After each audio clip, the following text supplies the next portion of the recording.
because full charge. They're on 249 points, 129 ahead of Aston Martin. Mercedes just 1 point behind them, with Ferrari a further 29 points adrift. All the non-scorers in Monaco remain 7th to 10th, and Williams just that single point in Bahrain thanks to Alex Albon.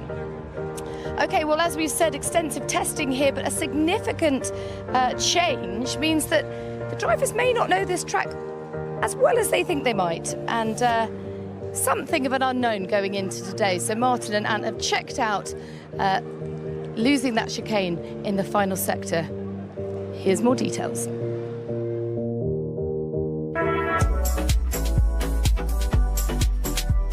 Well, Ant, we've lost 2 corners from this Circuit de Catalunya, and what a difference that's going to make. I really think it will, Martin. You know, you've replaced this fiddly part of the track that, to be honest, I was never that much of a fan of before, and created this high-speed section. In a way, gone back to how the track used to be. Yeah, very much so. In the early 90s, I raced this track with this super fast turn 13 that's always remained here. It was just they built a new section down there in an attempt to increase overtaking, but it didn't really work, did it? The story could well be a bit like Eau Rouge at Spa used to be. Who's going to take it flat out in qualifying, and can they literally come out of turn 12 and not lift the throttle again until right down the end of one of the longest straights into turn 1? I can't wait to see. I mean, the prediction is that, yeah, lap time will be 5 or 6 seconds faster, and that the penultimate corner should be comfortably flat, but the jury's out with this final corner. So I'm sure someone's going to give it a go at some point. And what we're also losing will be the queue of cars getting each other's way, slowly coming through that final chicane, trying to get some clear air down the pit straight on a quali lap. Exactly. Speaking of that final part as well, coming out of the final chicane where they were queuing up, the pit lane entry is going to be daringly fast now, as we remembered it from back in the past when we were pounding around here, well, me and testing days, you in the race. I mean, how was that for you coming into this pit lane? Well, it wasn't quite flat out through 13, but yeah, the pit lane came up really quickly and you had to swing across the track and hope nobody was that close to you. So it will be super high speed through there. The problem with this final corner is if you get it wrong on the exit, I fear there are big consequences to pay, and that might mean the drivers need to really edge up to it rather than just go all guns a-blazing from the get-go. This looks like Logan Sargent. Yeah, this reminds me a little bit of the final 2 corners in Austria, except there's a load of tarmac if you make a mistake in certain parts of that. Here, it's just all gravel. If you drop it through the exit of turn 14 now, you will have a big crash. There's no doubt about that.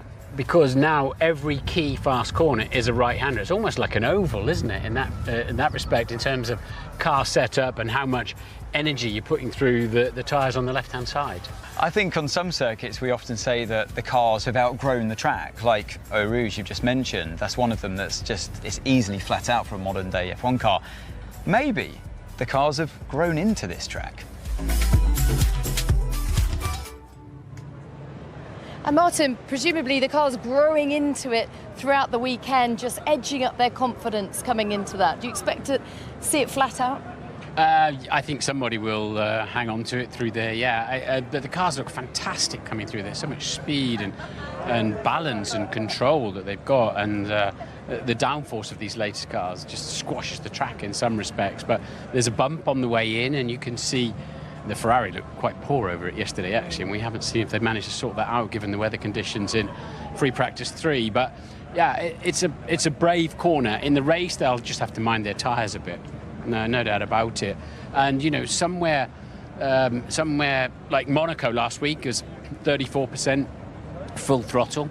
This is twice as much around this lap of full throttle work. So it tells you a bit about how fast it is. It certainly does. A consequence, as Martin says, of that has been this bouncing that we've seen. Naomi, we're hoping that they have managed to dial that out today, but it does make it, well, fast, furious. We've seen it in all conditions, actually, already. And a couple of drivers struggling a bit with it somewhat. Logan Sargent.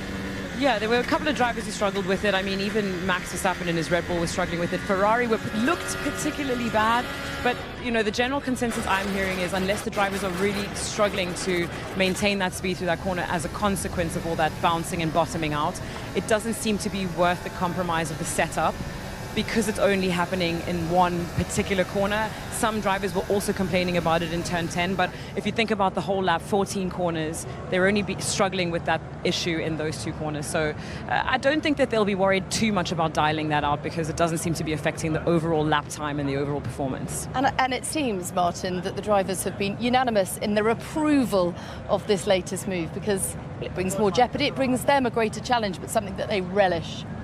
Yeah, because it was a fiddly little chicane and you could make a mistake on the way in. There was very little reward, but lots of risk through there for the drivers. Instead, they've got 2 sort of yeehaw corners now they can really get stuck into. So I'm not surprised.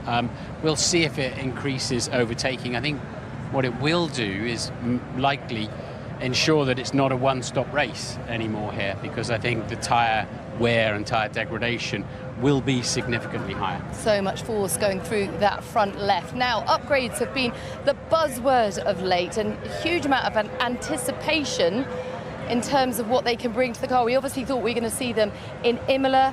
Naomi, that race was called off.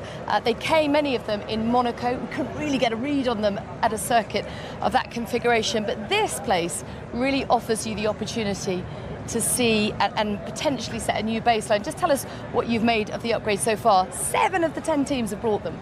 Yeah, look, it's kind of difficult to know exactly where they're at. Yesterday, especially in FP2, you're not really sure of exactly where the fuel loads are. But what we're hearing is that Ferrari are quite positive about their upgrades. Not that it's necessarily in the short term going to give them, ultimate performance or, that time that they're lacking at the moment. But it is opening up a lot of opportunities to go in different directions with their development.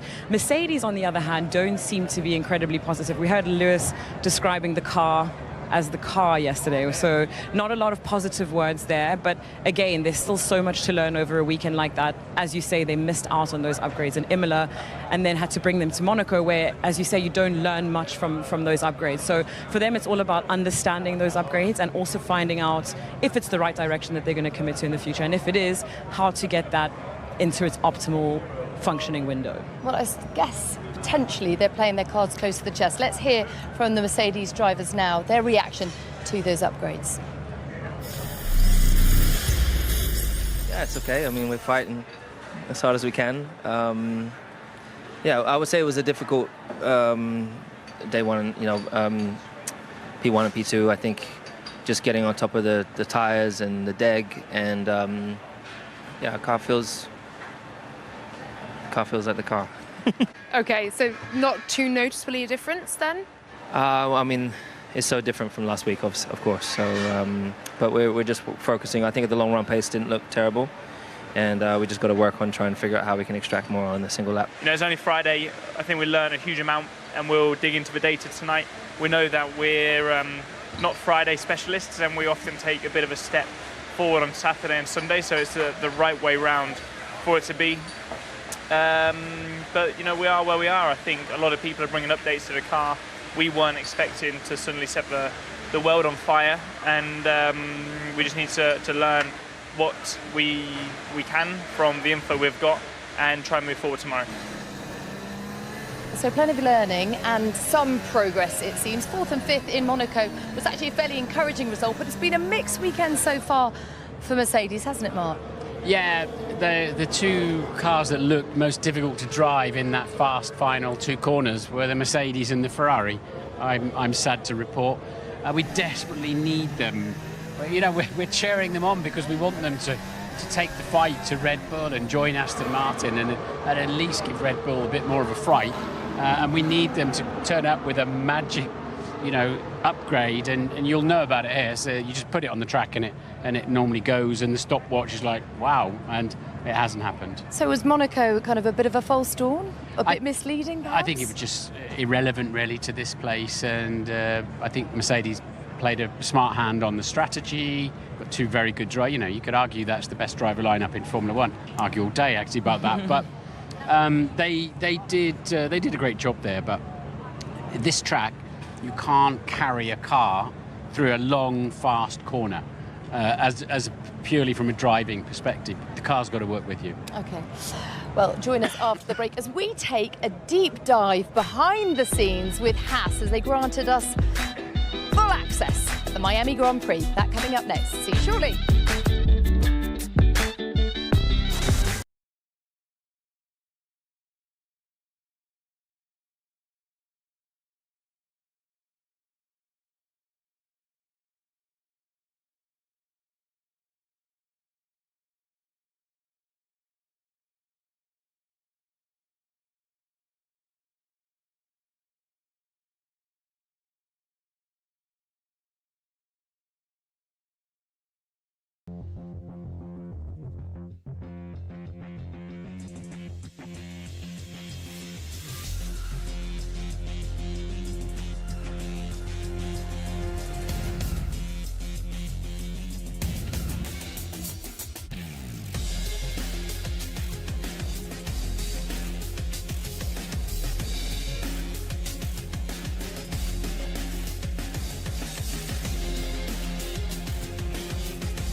Weekend for these guys, Haas, and we were lucky enough to be granted access all areas with them. Here's part one.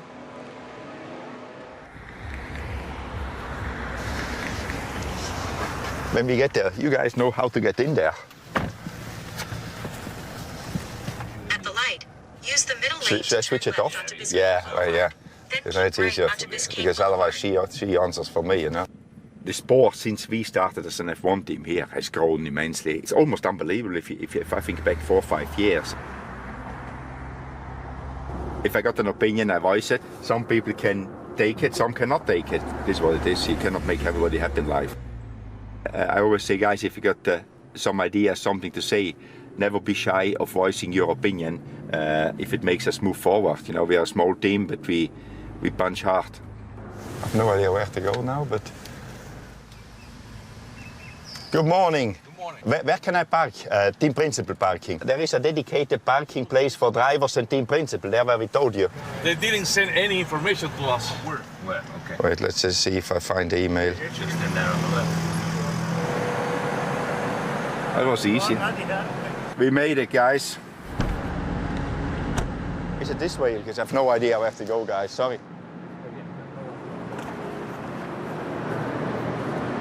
I hate to get here already knowing that everybody's on you, you know? So I get here, especially if in a new place, you know, just to find the lay of the land, you know, and then you're calm. Instead of when you get here, you've got 10 people, everybody wants a piece of you, you know? It's like, whoa, wait a moment, it's much easier like this. Huh?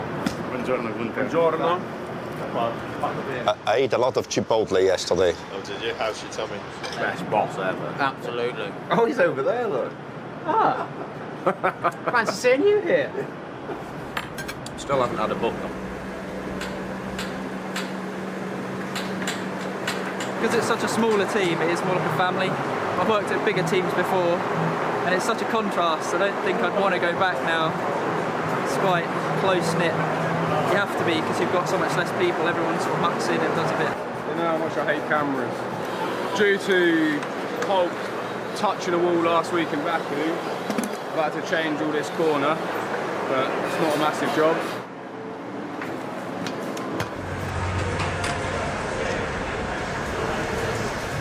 Step into my world, but my job is purely to look after the guys in the garage, like a big bunch of brothers to me, to be honest, or I'm team mum, as they sometimes call me. I've been at Haas since we started it in 2015. I came here from McLaren. We're often seen as overperforming and punching above our weight. Plenty of characters here. Every race team's got them, and you need those guys to keep everybody afloat and keep the spirits in the garage high. Dolly Parton, cockapoo, sheep, llama, whatever, but no, I just sort of fancy something a bit crazy. Everyone gets on really well, we all have a good laugh, and you spend so much time with the guys that you've got to get on. Can we close this? There's nothing in it, you know. I can be with some people, but yeah. You can't not. Yeah. I have to convince myself not to be one, you know. It comes naturally. Very straight shooter, internally and externally. He's a very visible character. Wow! They look Look good. at you! Wow! You know what he's thinking without even having to talk to him most of the time. Everyone's like, oh, is he like he is on TV? He's exactly the same. He'll tell you straight if he's not happy with something or if he is happy with something. A little 50 Cent. This 50 Cent? Yeah, this 50 Cent. You like 50 Cent? Yeah. That's the one. All right, one down. That is a hell of a...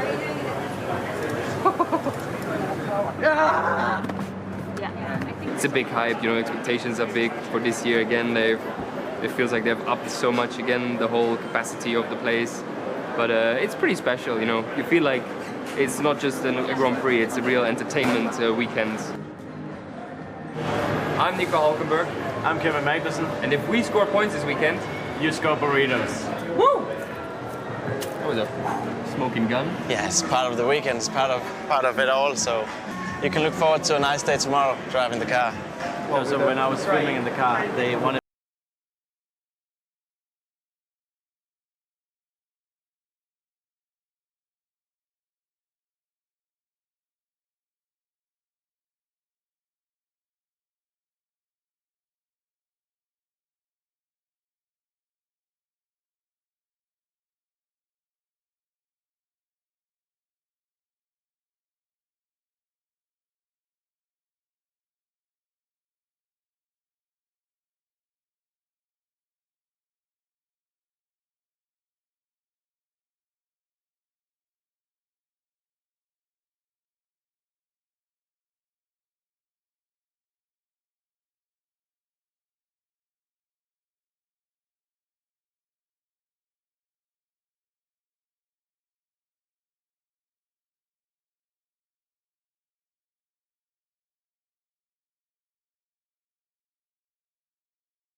in the wall. Red flag, red flag. We need to get him out. Just going to back a little bit. There's a gap here, we'll get him out of the way. It'll be tight. I'll get you boys to give us a hand as well.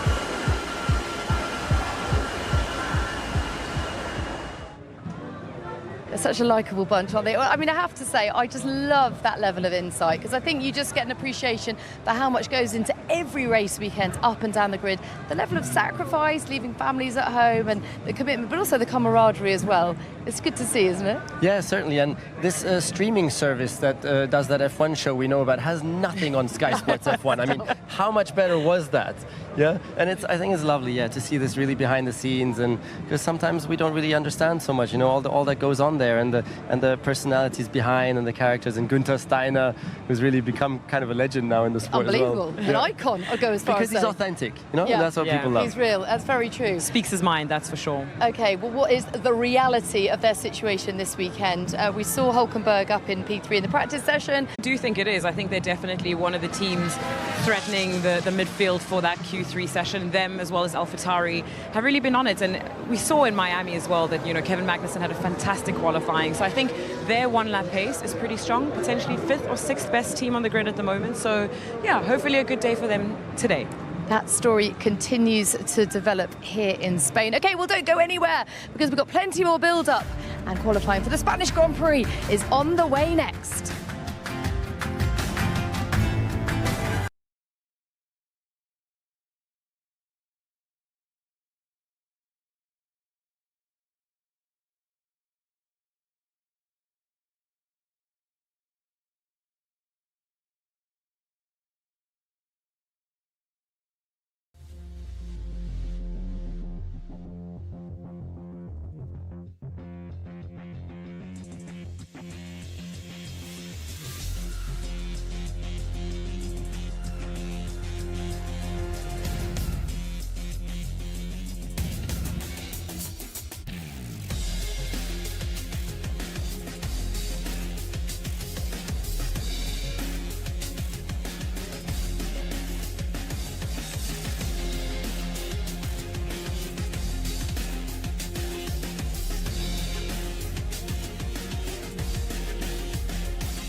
Welcome back to Spain, and with the football season nearing an end, FA Cup final and Champions League final to go, we've got a number of them in the paddock, including Trent Alexander-Arnold, Dieter Jones. Okay, let's head to the Skypad now with Ant. Yeah, so with a few pointers to look at before qualifying. If it is dry, then we're going to focus first of all on the final corner. Here we have Logan Sargent getting it wrong in free practice 3, just touching the right front wheel on that curb. It's a raised curb here, and what that did was upset the car, momentarily lost the rear end and into the gravel and eventually into the barrier for him. So it's really proving to be the challenge that we all wanted it to be, that final corner. Now we've got the split screen here of Esteban Ocon and Verstappen from one of the free practice sessions. Now you've got the speed, I'll just highlight there for you in the middle of the halo, and the throttle position on the right hand side as well. Keep an eye on that as the two cars come through 13.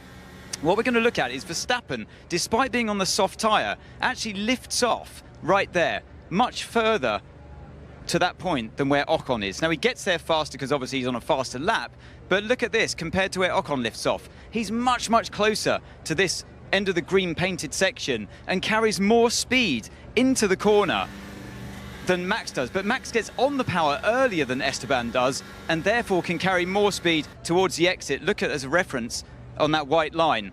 167 miles an hour, and when Ocon gets there, he's only at 164 miles an hour. So two very different approaches for that final turn. So lots of drivers will be looking at how Max did that and try to replicate that in qualifying. This will be the first time they go into there, hopefully with the highest grip if it's dry, and therefore trying to carry more speed than ever before. I can't wait to see that. If it's wet, however, you've got to look out for this. Don't get onto the white lines. Pierre Gasly getting it wrong on the entry to turn 7. Gets on the white line and sends him off into the gravel. He wasn't alone. Lance Stroll did the same thing into turn 5. Right front touches the white line and sends him off the track. It's dry at the moment, but those dark clouds are lurking above. Back to you, Natalie. They are lurking, Ant, but for now, fingers crossed, it will remain dry, and I'm interested. You want it to remain dry? Well, I don't know. I want to see them go flat out into the final turn, and I'm interested. We'll see plenty of that tomorrow. Okay, good. Tell me about that variation in approach between Verstappen and Ocon, and what that does mean for quali if it does remain dry. Well, I mean, the reason why they're doing it differently is obviously, as we've said a couple of times today already, that part of the track has changed drastically. So every approach that the drivers are taking to that corner will be them learning to find, the balance of their car correctly. But, Max clearly had a little bit of a better approach because he's able to get, sacrifice a little bit of that entry speed to get on the power as quickly as possible, and he'll carry that speed all the way down the straight. But Esteban Ocon will obviously be able to see that in his data, looking at other speed GPS traps from the drivers, and he'll be able to correct that. So yesterday was all about learning and figuring out exactly how to take that new corner. And it does feel as if this is a track where Max has got the opportunity to really stretch his legs. He does feel like he's in a league of his own, but the pack behind him is tighter than ever. I think it's very, very close between us and that like middle kind of after P5 back to kind of P10. So it's really, really close between us all. It's impressive to see how the improvements that everyone seems to have made. Well, I don't think there is a fight for pole with anyone on this grid, so that's the way things are at the moment. I think it's going to be tight. There's a few cars who are definitely fast on Saturday. I think Alpine's are looking really strong. So between us, Ferrari, and Alpine, it's probably going to be tight. It's going to be tight, no? I think the field today was particularly tight. Obviously, we don't know fuel loads and engine modes, but there were a few cars from the midfield joining the top teams and mixing it up with us, which I expect that it will happen again as in Monaco, no? So just shows the field is closing up, and it's going to be a good challenge in quality. Again, it's closer than ever. Apart from Red Bull that are in a league of their own with their car at the moment, especially in race pace, everybody else seems to be more or less there. So yeah, I think the one that will be in front will be the one that do the perfect lap in quali, and so it's going to be very close. So just as I predicted it was going to stay dry, rain's coming down again. Just tell us about the relative strengths and weaknesses between Red Bull, Aston Martin and Ferrari. Well, they are the top 3 teams at the moment. I think it's no surprise when it comes to Red Bull. But surprisingly for Red Bull this weekend, they've been quick all season in the medium to high speed corners, and they're not dominating in the high speed here. It's actually Aston Martin who are quickest in the last sector and who are showing real dominance in that part of the track. But I'm hearing some whispers out of the Red Bull camp that they're not extremely confident for today. They seem to think that they'll be very quick tomorrow, but there are a lot of teams who are running a lot less downforce than them on this track, which is giving them a little bit of the upper hand down the straight and in the fast stuff. So back to your question though, Red Bull seem to be really quick in the medium speed corners, Aston in the high-speed corners, and Ferrari are actually very quick and threatening in the low-speed corners. But unfortunately on this track, there aren't too many of those types of corners on this track. Well, what all the Spanish fans in the stands want to know is Carlos Sainz, Fernando Alonso, do they have any chance of putting it on pole today? I think for Fernando, there's a little bit more of a likelihood. I think it's been a little over 10 years since he had his last victory, and there's a lot of people pushing for him to get that first victory after 10 years here in Spain in front of his home crowd. So let's just say yes for now. Anything can happen. Bit of rain coming as well that could make the difference. So let's keep our eyes peeled. It's going to be an exciting one. How much will it mix it up if we get a bit of rain? Oh, completely. I mean, it much more comes down to the driver in that moment. It also depends on how quickly the teams are going to be able to react to this, because at the moment they're not going to compromise the setup of the car for this potential rain that's not come down yet. They also have to think about the setup for tomorrow. So it's going to be a lot about the drivers reacting, the drivers adapting. This is also why Nico was stressing that the drivers who didn't go out in FP3 this morning in those conditions might be a little bit on the back foot to react quickly to those changing conditions in qualifying today. Well, it kind of felt that all of them missed a bit of an opportunity today with the weather. Is this about just seizing those opportunities when they present themselves? Definitely. Look, earlier today, I think for the teams, they wanted to get out there as quickly as possible because they've obviously made some tweaks overnight to the car, to the setup that they found out. As we've said, so many teams coming with updates. They need to understand how to unlock that potential from these new car setups. So they didn't get to do that in FP3. So they might be going into a little bit of unknown territory today in this qualifying session if it does stay dry. So my prediction is that your prediction will be Max for pole. Is it? Well, based off of what we have knowledge from yesterday in FP2 and FP1, it looks unlikely to not be Max. He was obviously quickest today as well, but that was slightly a different disrupted session. But from what we could see yesterday, I think he will put it on pole. And who will push him the hardest? It would be silly not to say Checo because they have the equal equipment, but I think Fernando will be right there giving them a little bit of trouble. Excellent stuff. And the other thing that could certainly give a bit of trouble is this very fickle weather. The rain is starting to come down in the paddock, so do not go anywhere because this promises to be an absolutely fascinating qualifying session ahead of the Spanish Grand Prix, much to the joy of the expectant fans in the stands and to all of you at home. We will see you shortly for qualifying for the Spanish Grand Prix.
a simple verb, merely a part of speech used in everyday life. But it's not that simple for us, because now the everyday Ukrainians simply cannot say words without bursting into tears. This was my home. This was my friend. This was my dog. This was my car. This was my job. And this was my father. And this was my daughter.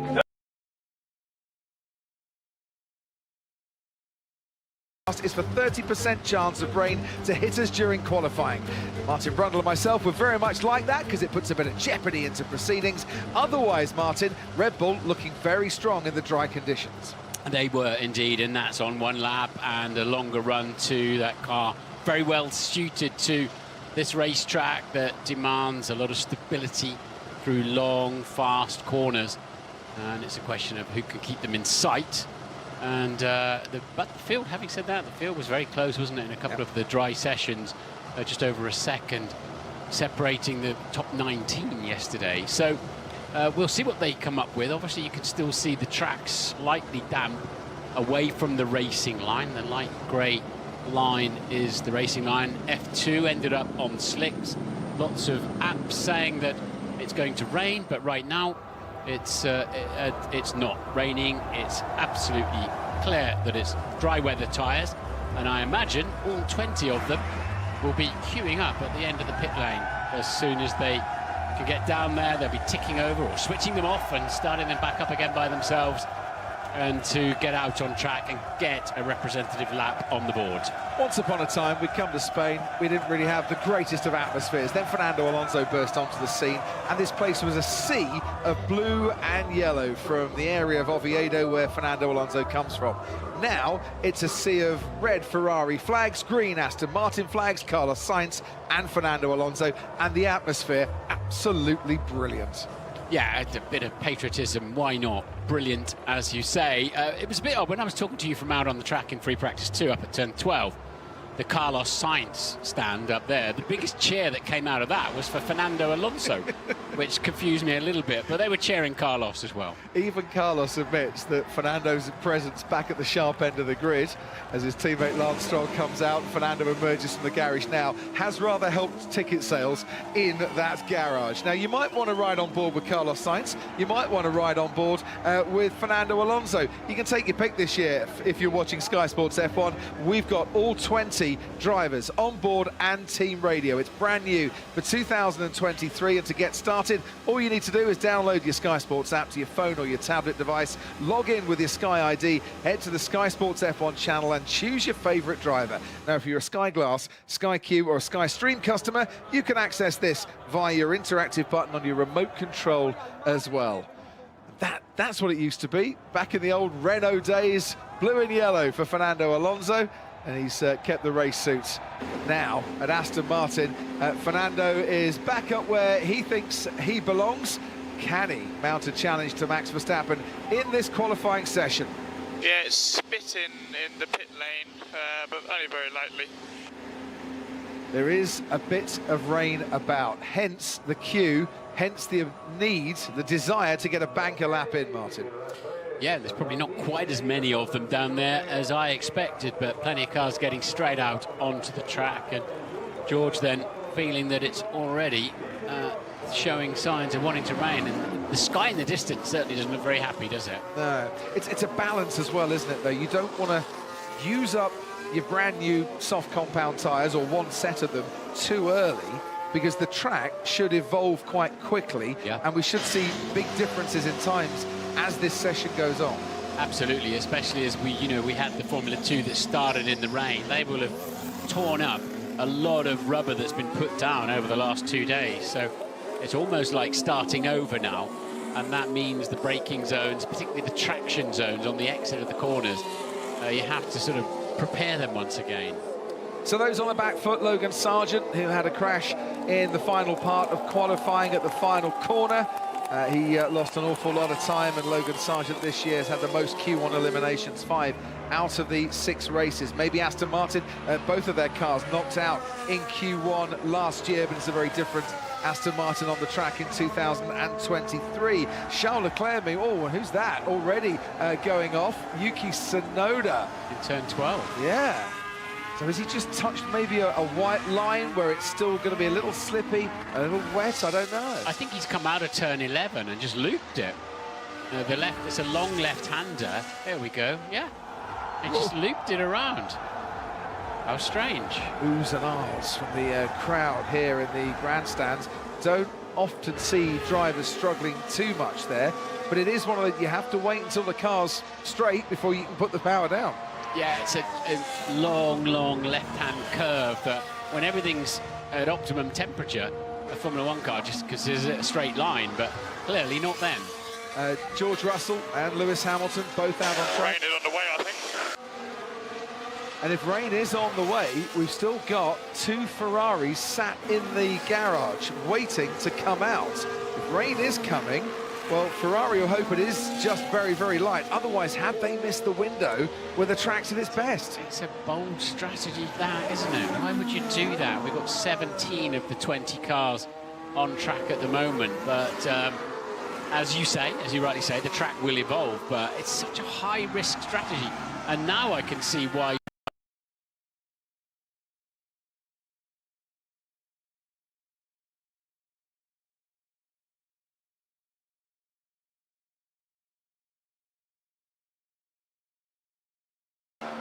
Both of the Ferraris now out on the track.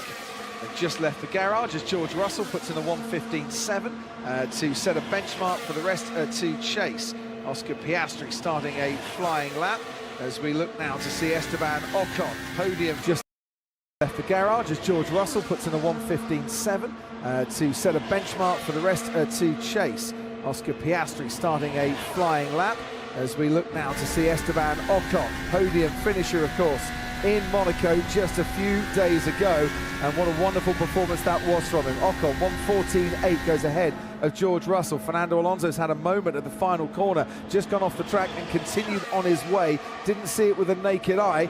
Hope there's no damage to the car. 1:14.6 from Pierre Gasly, goes ahead of his teammate Lance Stroll. Slots in just 600ths of a second behind Esteban Ocon. And now we're on board with Fernando Alonso, a 1:16.1, but he had that moment building up then to his flying lap, and that might have cost him a bit of speed down the straight. And there is Valtteri Bottas, and a red flag from race control. Now, Valtteri Bottas has just dropped it in pretty much the same position, Martin, same part of the track that we saw Yuki Tsunoda struggling. Yeah, well, they've decided that he was in the way, but he's got it going again, so can they... The track that obviously is now clear in that sector 13. Can they abandon a red flag? I would have thought they can, but obviously anybody time loses it. Yeah, I think for that very reason you can't abandon a red flag. Now, Fernando Alonso just making adjustments on his steering wheel. Did that momentarily distract him, and then big snap through the final corner. Yeah. He thought that was going to stick, didn't he? And it just, he was almost nonchalant about that corner, and he got enough correction into the steering wheel quickly enough to sort it out. I bet the back of the underneath the car looks a bit scruffy though. Yeah, here's Nick de Vries then, same place his teammate went for a spin.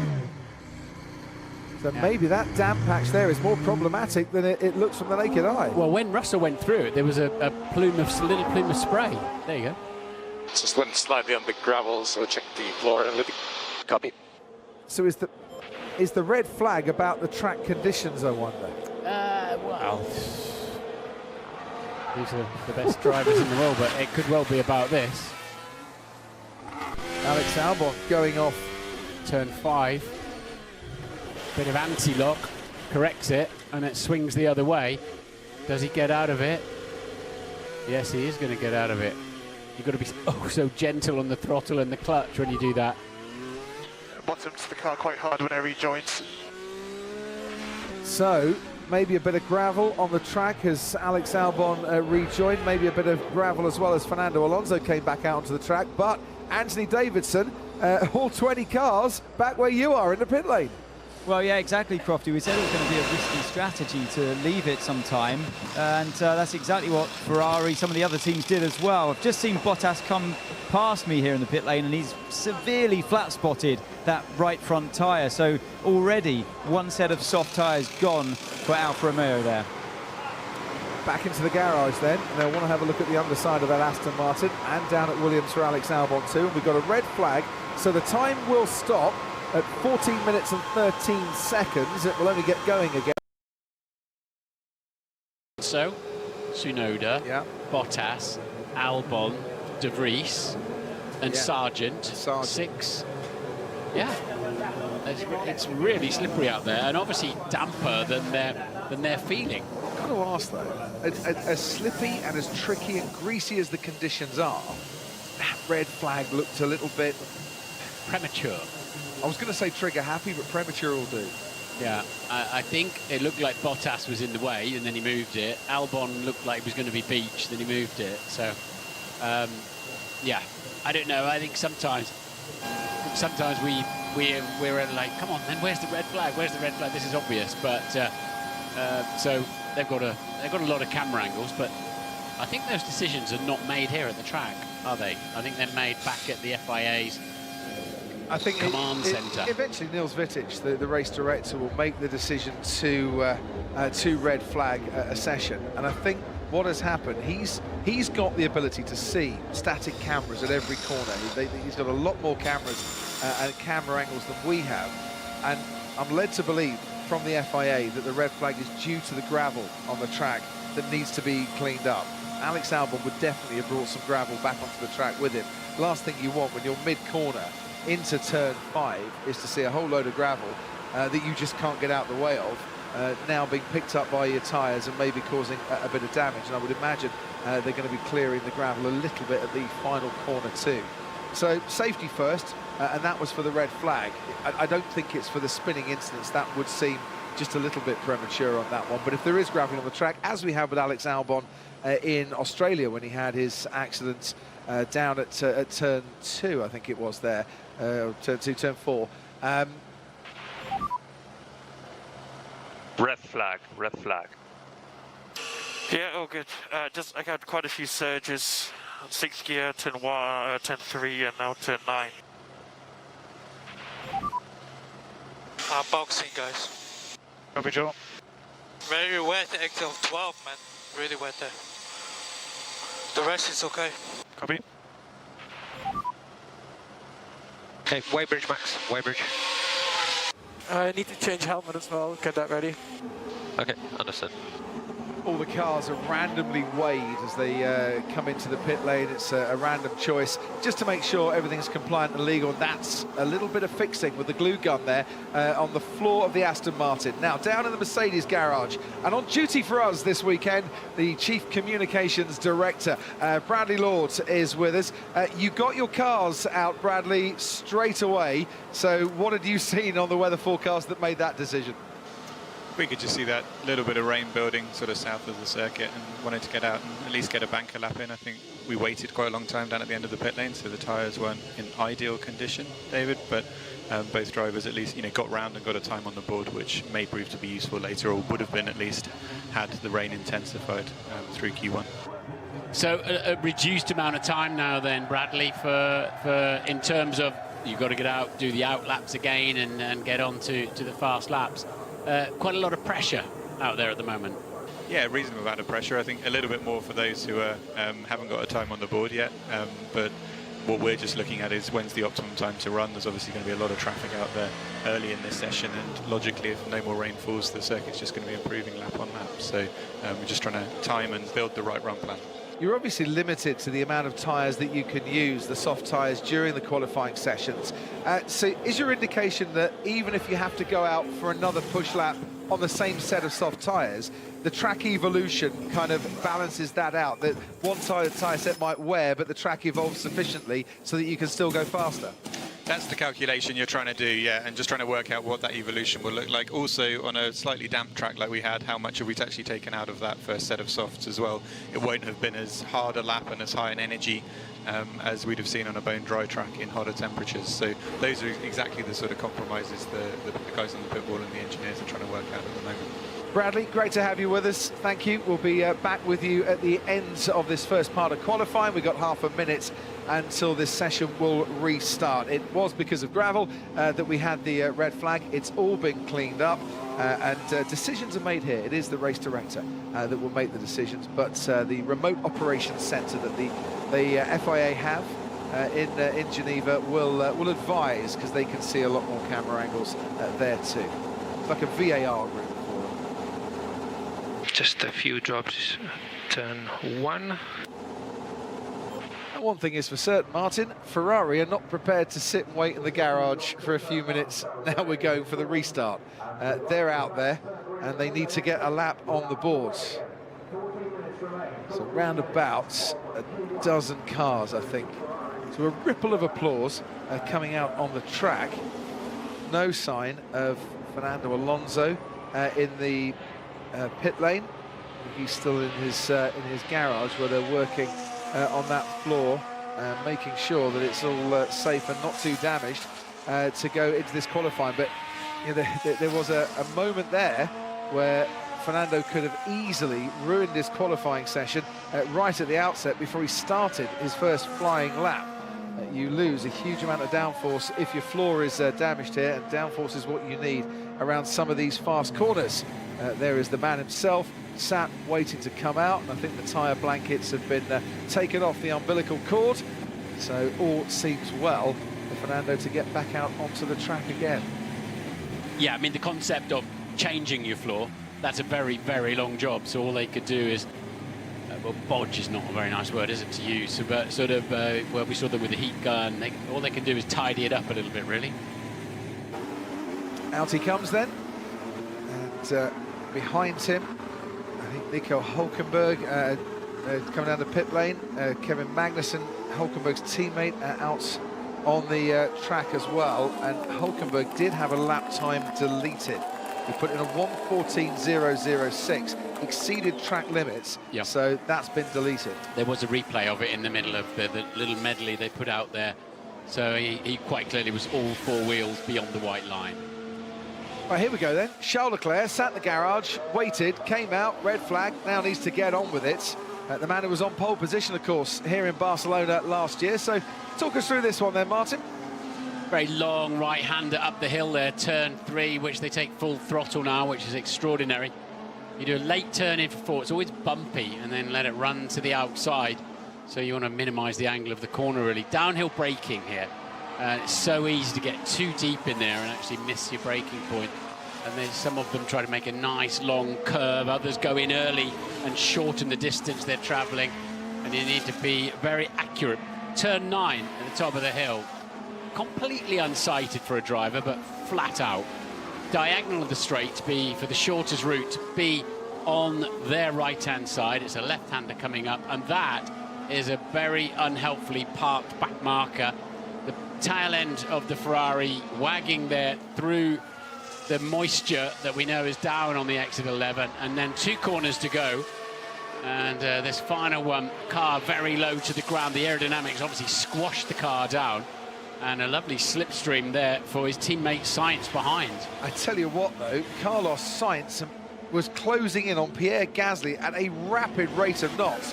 And just in the background, he got a lot closer, I think, to the back of that Alpine than he really would have wanted to. That was not a good lap from Charles Leclerc. 1:16.6, very underwhelming. Max Verstappen, 1:13.6. 3 seconds faster in the Red Bull as Oscar Piastri with a 1:13.6 goes second fastest. Expect this track to ramp up as Esteban Ocon now goes third fastest, and we've got a yellow flag out in the final sector for Nick de Vries, who might just have had a little spinneroonie at exactly the same place as he had a spinneroonie on the lap, the push lap before the red flag.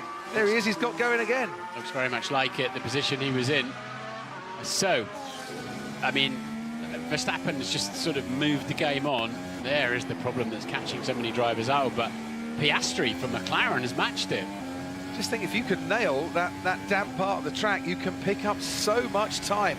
Verstappen, Piastri, Ocon and Zhou Guanyu, who's 4th fastest, Sainz 5th fastest. Alonso now slots in behind him, and the Aston Martin about a second down on Max Verstappen. 10 minutes to go in this session, and the bottom 5 at the moment: Sargent and Albon, De Vries, Norris and Charles Leclerc. Now this is the moment that Carlos Sainz had behind Pierre Gasly. Gasly gets out of the way of Leclerc. He's right in the way of Sainz. He should get a penalty for that. I had to leave in the middle of a high-speed corner. Yeah, you know what's happened there, don't you? He's told there's a Ferrari behind him, and there were 2 Ferraris right behind him. It looked a lot worse the first time around. It didn't look great that time around. And yeah, there's Nick De Vries. Same time, same place, same results for him, sadly. What am I doing wrong there? It's just the rear axle. He's putting some throttle in, the torque demand, and the rear tyres can't live with it. FIA stewards will investigate the incident between Gasly and Sainz after the session. So Pierre Gasly is going to be investigated for impeding. We had a similar investigation last week where Charles Leclerc lost 3 places at the end of qualifying, rather ruined his Monaco Grand Prix. Is Pierre Gasly going to be heading for the same fate? Well, they've got to be consistent on that, because that was a block. That was a clear block. I can see exactly how it happened. I feel sorry for the pair of them, but you know, I guess that those rules have got to be consistently applied. George Russell says the tyres aren't working. There's the evidence. 13th fastest only, as his teammate Lewis Hamilton does find temperature in his tyres. Temperature equals grip, and goes 3rd fastest. His former teammate Valtteri Bottas goes into the top 8 in his Alfa Romeo, and Logan Sargent, just before all of that, lifted himself out of the bottom 5, but here's his teammate Alex Albon to try and put him back down in the bottom 5, and does just that. Moves a couple of places ahead of him. Albon into 14th, and we're on board with Sergio Perez in the Red Bull. Charles Leclerc right down in the drop zone at the moment as well. What's Sergio got in answer to Verstappen's at 1:13.6? We'll wait and we'll wait. Or is he starting a lap there? No, 13th fastest and 13th fastest only. That it's clear to me here, Verstappen quickest with a 1:13.6 goes even faster. It's clear to me, Martin, if you can get your tyre temperature working, you are in the ballpark here. I was looking at the top for Perez to didn't happen. He didn't get anywhere near it. It's preparation on the outlap to get your tyres into a working window. Could be hero or very much zero. Now come on, Nick De Vries, get the power down, keep the car in a straight line, a little bit wobbly, but he got through it this time. He short shifted to dull the torque a little bit. You could hear him, and then just sort of tiptoed over the bit that's caught him out twice. Short shifted, in other words, he pulled up a gear higher earlier than you normally would. Get rid of some of that wheel spin. De Vries goes 7th fastest. That was quick, Nick. Well done, and down to you. Yeah, Crofty, so I've just seen Fernando Alonso come past. The right-hand side of the car, and the floor is heavily taped up with silver tape. So that car cannot be at optimum design right now, if you can put it that way. So yeah, clearly on that trip through the gravel trap, it might just cost him as he progresses through these qualifying knockout sessions. Thanks, Ant. Better lap this for Charles Leclerc, but only good enough to put him 16th. He's still in the bottom 5, 6 and a bit minutes to go. He's going to need a new set of tyres. What's going on? I think probably those drivers that were out on their tyres and then had to abandon with the red flag, they lost temperature, they've used them more than ideally they would want to, and they look like they just can't get them back again. Carlos Sainz couldn't improve, stays 6th fastest. George Russell through the first sector, a little bit better. It's his best first sector, but not where he would have wanted to be. The track evolving, you would imagine, all the time, but has George Russell got enough grip on this set of tyres that's done more than one push lap? There's something wrong with my rears, guys. Okay, we are checking it. We'll come back to you, okay? It is not going well for Charles Leclerc. To remind you once again, he was on pole last year. He's been on pole here last year. He's been on pole this season as well. He was very much looking forward to a progression through the Q3. It's a bit dicey for him at the moment. George Russell goes 8th fastest. Much better for George Russell. Puts Sergio Perez now into the bottom 5. There's 2 big names in the bottom 5 with 5 minutes to go. And Verstappen is coasting down the pit straight for some reason, presumably doing some kind of preparation lap. But a lot of pressure on Ferrari then. As you say, they'll have to throw a new set of tyres at it. But has he got a problem with the rear suspension? Well, we keep our fingers crossed. Now he's been called into that random way bridge, and that's just adding time for Carlos Sainz before he can get to the garage. Oh, a lot of pressure on the shoulders of Fred Vasseur, the team principal at Ferrari. Celebrated his birthday, didn't he, in Monaco on the Sunday. Nothing like a birthday present for his main driver, Charles Leclerc, at the moment. Let's have a look at the turn 1. It wasn't stopping, was it? I think he was trying to get out of the way of obviously the pain he took in Monaco a week ago. He was just trying to get out of the way there, Crofty. Charles Leclerc, who has appeared in 82 consecutive qualifying sessions since his last Q1 elimination, which was Monaco 2019, is currently only 17th fastest. The clock continues to tick down. They'll get rid of that set of soft tyres. They'll give him a new shiny set of the soft compound and hope that these ones do the trick. Yeah, so they're allowed to heat them in the blankets to 70 degrees Celsius. But they really want to be at 100 for optimum. The intermediates are 60 degrees in the blankets, and the wets now are no blankets at all, if we see those today or tomorrow. Perilously close to being all 4 wheels off, but hopefully you'll get away with that. Yeah, so you know, they've got to get out and prepare those tyres without really taking too much life out of them as well. You know, to lean on a soft tyre for a full qualifying lap here, they're going to be going away a little bit at the end of the lap.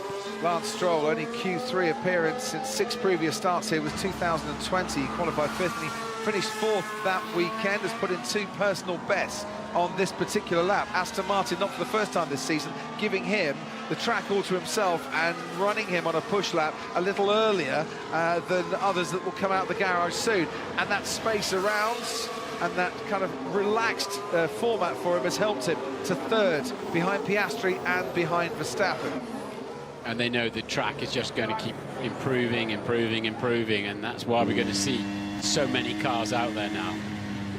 So on board was Sergio Perez, who of course in Monaco had that crash in qualifying, was out in Q1.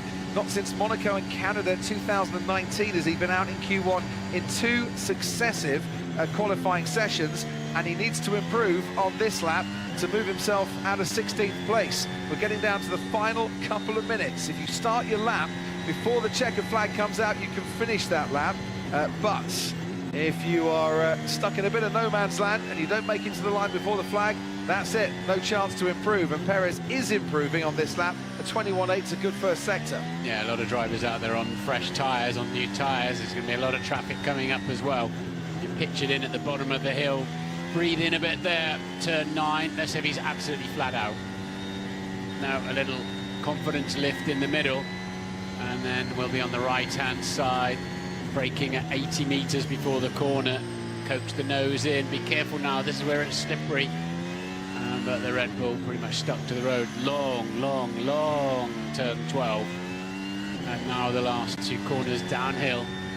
Absolutely easily flat out there. And a downshift in the final corner. This should be good enough though for Sergio Perez. Goes 4th fastest and puts himself behind Stroll, Piastri and Verstappen, who might have just been involved in an incident with Pierre Gasly. The race control have noted an incident involving those 2 for impeding. We'll follow that one, keep you up to date as we get to the end of this qualifying session. Nico Hülkenberg's just gone fastest overall in the first sector. Gasly's improved, Magnussen's improved, Charles Leclerc, this man's improved too, and they all need to because they're all at risk currently. As you rightly say, Martin, this track is ramping up. Yeah, well, Charlie Leclerc's done a personal best in the first sector, but it's still missing a tenth or two. Alex Albon goes 6th fastest for Williams. Fernando Alonso puts his car, heavily taped up car, into 4th now as Pierre Gasly goes fastest overall. Even Max Verstappen is out on new tyres at the moment. You've got to be in it to win it, and nobody is confident that they're absolutely through into Q2. Well, we're expecting pole to be in the 1 minute 12s, so everybody knows if they're on Hulkenberg goes fastest now. As his teammate Kevin Magnussen went 9th fastest, Hulkenberg goes to the top of the pile. Here comes Charles Leclerc trying to get out of the bottom 5, does, but only just. 11th fastest, Tsunoda, Sargent, Bottas, Norris and George Russell currently in that bottom 5, but Russell just set the fastest first sector. Now Carlos Sainz, as Tsunoda moves into 7th, is at risk. Lando Norris is right on the cusp here and needs to get a bit of a move on. George Russell is doing rather nicely as Esteban Ocon goes 2nd fastest for Alpine. The checkered flag is out. There are plenty though on a lap, and Lewis Hamilton's just set the fastest middle sector as Nick de Vries goes 4th fastest. Norris next across the line goes quickest overall. Saved his best in Q1 until last, and George Russell is right behind him. Charles Leclerc is now back down into the bottom 5 again as Lewis Hamilton goes quickest overall, and now we wait to see where Carlos Sainz can put his Ferrari, goes 4th fastest. This is going to be a rotten old afternoon for Charles Leclerc. Valtteri Bottas only just out of the bottom 5. He's back in it again as his teammate goes through into Q2, and Sergio Perez, right on the cusp, is going to get away with back-to-back Q1 knockouts, but Charles Leclerc is not. Leclerc, last year's pole sitter, is out here in Spain in Q1. What earth were they doing there? But he just didn't have the raw pace. He got over the line before the flag, just last person over the line before the flag, but of course he's used all of his battery up on the previous lap. We are out, right? Yes, we are out. Unbelievable. I'm afraid you have to believe it, Charles. For the first time since Monaco 2019, Charles Leclerc is out in Q1, complaining throughout that session of his rears not getting the grip that he wanted. He moved up to 11th, that was the best he got. Sadly for him, it wasn't good enough as others started going faster. Lewis Hamilton ended up with the quickest lap time from Lando Norris and George Russell, but the bottom 5, Bottas, former podium finisher here, is out. Magnussen out, Albon out, Leclerc out, and Sargent out too. A dramatic first part of qualifying, but the big news is that the Ferrari, man on pole this time last year, is out in Q1.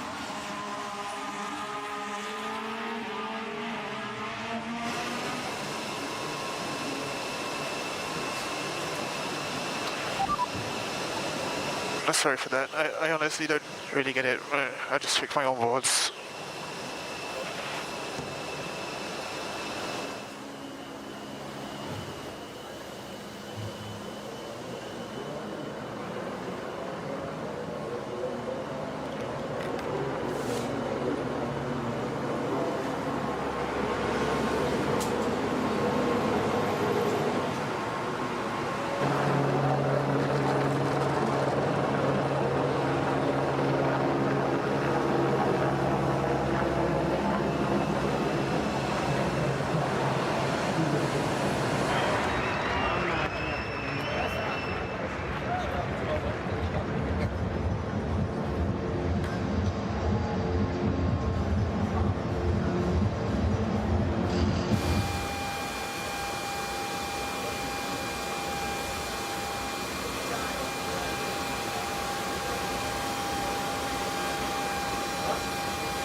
What the f***?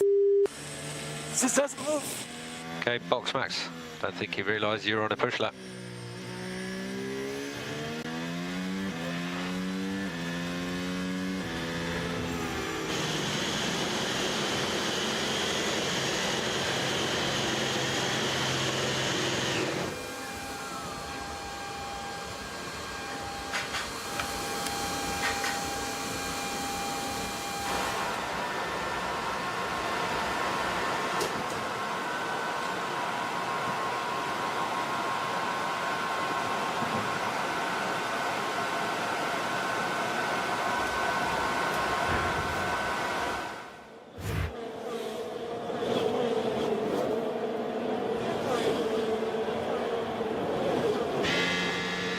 We mentioned in Q1, Pierre Gasly and Max Verstappen attracting the stewards' attention for this. What the This doesn't move. Okay, box Max. Don't think you realised you were on a push lap. That could be a repeat offender then for Pierre Gasly, who earlier appeared to hamper Carlos Sainz. There he seemed to get in Max Verstappen's way. That's 2 incidents that the stewards will be looking at him for, Martin. Yeah, and Alpine are going well. They had an upgrade that wasn't seen in Imola, of course, because there was no race. They went well in Monaco. They're going very well around here. Ocon and Gasly 6th and 7th in there, but Gasly seems almost, well, surely certain to take a grid drop, sadly, for him. So Q1 ended with Lewis Hamilton fastest and George Russell 3rd fastest. Bradley Lord is the Mercedes Chief Communications Director. Of all the things I thought I'd be saying to you today, Bradley, that might not have been one of them. Great performance by your 2 drivers. Yeah, I can understand that, David, but it's quite nice to hear those words after what feels like quite a long while. So, yeah, got out on track in the best of the conditions at the end of the session, as we talked about earlier, and both drivers delivered. I think George is struggling to turn the car a little bit in turn 5, so there's still some sort of tweaks on tyre pressures and things to be done there, but overall both drivers doing a great job. Through the sort of wet, dry session this morning, Bradley, did you see an improvement? Because I have to say, your car looked a bit of a handful yesterday, but were the drivers more confident? Yeah, we sort of piled out on that first run right at the start of the session before the rain fell, and although we only got 1 time lap in, both of them came back to the garage saying the car felt improved, felt settled, felt better to drive. So that was encouraging, but such a small sample size that you're wary of drawing conclusions. But thus far, we seem to be building on that in qualifying, in the laps we've done until now. Help us out here as we look into Q2. Is this a more straightforward qualifying session, or have you got to be out there with the track ramping up all the time for multiple laps on the same set? Exactly the discussion that's being had at the moment. I mean, the circuit is rubbering in.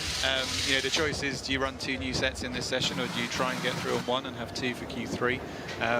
Yeah, it depends on your appetite for risk, and we'll see how that shapes up as the session unfolds. I think overall, run a new set early, get a time on the board, and then if you need to respond, you've still got the ability to do so, but are not in that. You've not boxed yourself into a pressure situation. Bradley, thank you very much indeed. Great to have the insight this weekend for the first time from that Mercedes garage. And Bradley sat next to Toto Wolff. Big impeding on the Alpine on that lap to Verstappen. Massive one. I mean, into turn 4 will be 3 places. Understood. Fernando Alonso doing the steward's job for Yes, them. he's please sir. And of course, the Alpine is going very well this weekend, and probably somewhere near the Aston Martin pace. I think that's why Fernando was so keen to report that one back. Never want to miss a trick. It's Fernando Alonso at all there. I'm sure the stewards will have all the angles they need to make that decision, and they will investigate both instances of Pierre Gasly impeding after the session. Green light then, first cars out onto the track, Verstappen and Perez. Who, if Max Verstappen was pretty comfortable throughout that Q1, his teammate wasn't. No. Red Bull like to do this, don't they? They like to get out early. That means that if somebody drops it somewhere behind you, has a problem, you're not getting caught out with yellow flags. Less chance of getting caught out with red flags if you can just get out there. And that also means you can prepare your tyres and your car exactly how you want to, because they're so far out. There's 3 cars on track now, but Sainz a long way behind them. Just to remind you, if you want to ride on board with any of the 15 drivers in this session, you can do so. Brand new for 2023. We've got all the onboards and the Team Radio 2. To get started, download your Sky Sports app to your phone or your tablet device. Log in with your Sky ID and head to the Sky Sports F1 channel to choose your driver. If you're a Sky Glass, Sky Q or a Sky Stream customer, you can access this via your red button on your remote control. It's the dash to Q3 to go into the final 10 to go for pole, and this could be a very keenly fought 15 minutes. So far this season, only 3 drivers have made it into Q3 at every race. Alonso, Sainz and Leclerc. Make that 2 because Leclerc is now out. We'll see what Alonso and Sainz can deliver as Max Verstappen sets us off on our way. So Verstappen is on new tyres, Perez on used tyres. And so this should be a true barometer of what Red Bull and Verstappen can deliver. So away goes Verstappen. 21.7 is round about half a tenth up on the best first sector we had for the first parts of qualifying. Said it once, and I've probably said it a couple of times this weekend. Whenever Max has been at the wheel of that Red Bull and setting purple sectors, Martin, it just looks so effortless. He's not having to hustle that car around the track. No, it's very stable, very well planted in the high-speed corners. DRS open, you're allowed to use that in qualifying in all of the DRS zones. You don't have to be within 1 second of the car in front, of course, as you do in the race. And that's the long turn 12. Really, he could really push the throttle down quite hard there, quite ferociously. And into the final turn, car sparking against the ground. Keep left for the shortest run to the line. And it's a 1:12.7. Thought it might be a bit quicker than that. 6/10 up on his best time in Q1, but I'm sure we'll get down to the 1:12.3s, maybe the 1:12.2s by the time we go for pole. Either way, it's a whopping 9/10 faster than his teammate Sergio Perez. But Perez, as I said, was on used tyres, don't forget. But Lewis Hamilton did a 1:12.9. He was only just a tenth and a half slower in Q2. So that's why I thought Verstappen's run then would be moving that game on. We'll see if he's fueled for a few more laps then. Maybe fueled for another push lap, and that might have an effect on it. Here's Carlos Sainz crossing the line with a 1:13.7 in his Ferrari, and we've got everyone bar Norris, Hülkenberg, Gasly and Piastri out on the track currently. Maybe the likes of Hülkenberg, Gasly, Piastri used up more tyres than they would have necessarily wanted in that first part of qualifying, and will wait a bit to come out and save their tyres during this part. George Russell got his tyres all nicely warmed up to temperature by the end of that first session, but he was complaining the tyres weren't working at the start. It's always been voodoo. Race tyres, race tracks, and it always will be to an extent, despite so much testing and so much data and so many clever people. Still, there's a bit of voodoo, and of course, it's the only thing connecting you to the racetrack. Lewis Hamilton's going to have to back off here because there's quite a few cars ahead of him, and he wants a nice clean space on the track to start his latest flying lap. The man who scored his 100th career pole here in 2020. He's only added 3 more to his tally since, and last year here saw the end of his 9 consecutive front row start streak come to an end. That's a record streak for any driver at a single track. 9 consecutive front row starts. His teammate George Russell would love to be up with those lofty heights by the time he nears 38 and the latter stages of his Formula One career. So far, best qualifying of 4th around this track. And he's on his way to turn 4 now on his latest flying lap. Yeah, plenty of space around him as George Russell. Turn 5, we're hearing he's struggling to get the car to turn in. That was four-wheel drifting in there a little bit, didn't it? But, keeping within track limits on the exit. We saw Max Verstappen a little earlier, right on the white line, but he was on the line, so that's all right. And the T9, that is such a difficult corner. When you're sitting on the ground, basically, you can't see anything apart from barrier and sky coming up there. Lewis Hamilton was growing great guns through the first sector. It set the fastest first sector time. He's now just let Lance Stroll through, and he's backed off on this lap. We just saw him, didn't we, on the left-hand side of the screen. And he was on a brand new set of tyres as well. For whatever reason, deciding to back off and abort that lap. As Russell goes second fastest, he's nearly 7/10 behind Max Verstappen. He's not quite finding the pace that his teammate is finding in parts of this track, but he has at least got a lap on the board. Meanwhile, here's Fernando Alonso, who through the first couple of sectors is nearly half a second down on Max Verstappen as his teammate Lance Stroll puts his Aston Martin up into second place above George Russell.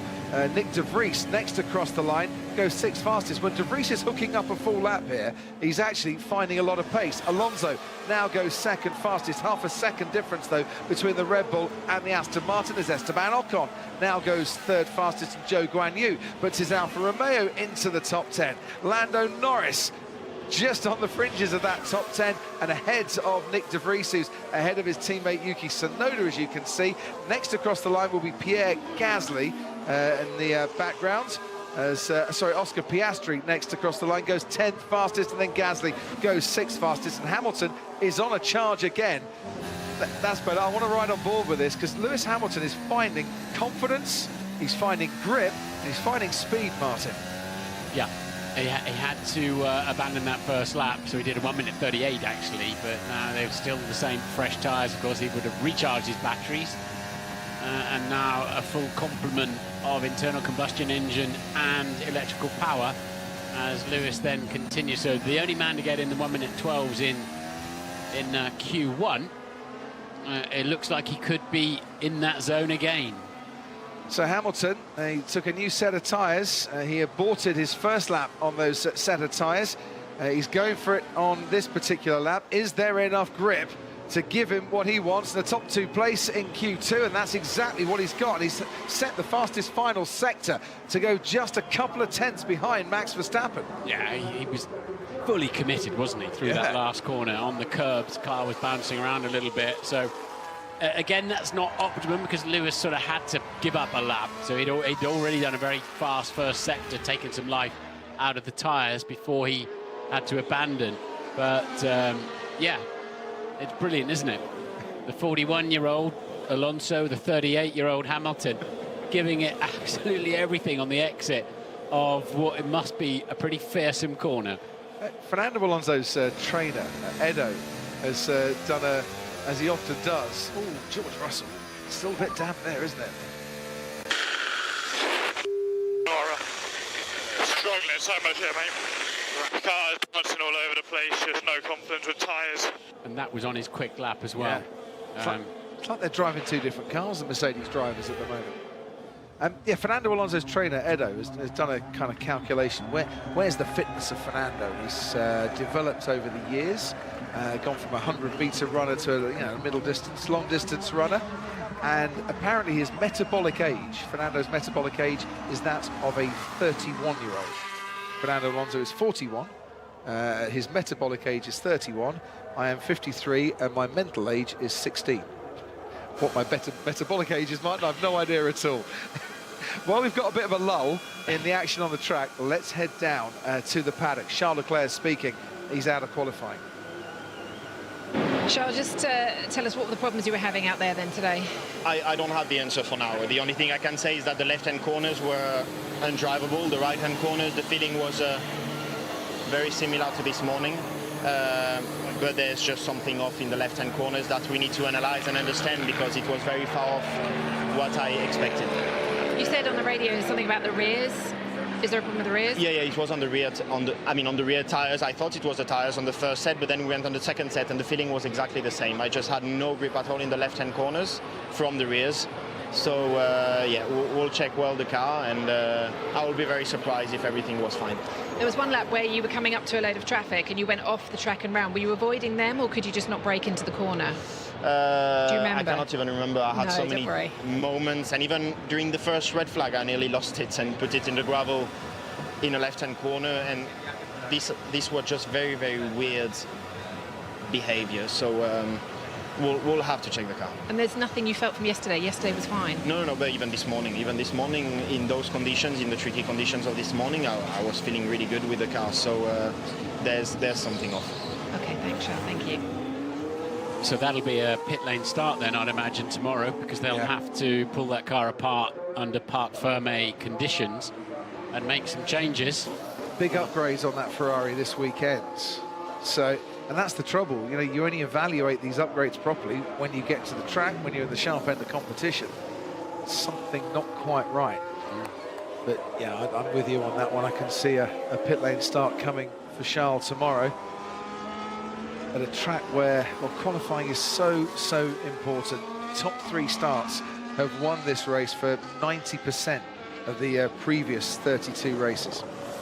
If they can find something that's broken, or if they have to change the setup of the car, you can't do that in parc fermé. But if they find something that just needs replacing with an identical part of identical weight, then that'll be fine. But hey, He's on the back row of the grid anyway, isn't he?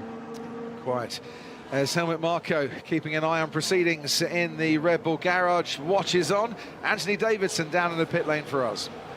Yeah, well, he would have just seen, Crofty, that one of his drivers, Sergio Perez, would have come out on brand new soft tyres, whereas Max Verstappen, the only one I've seen so far to come out on an old set. So Verstappen and Perez, and well, Verstappen compared to everyone else seems to be quite offset and shows quite a high level of confidence from that car number 1 that he's going to sail through Q2 perhaps with no need for an extra set of soft tyres. Let's see how it unfolds.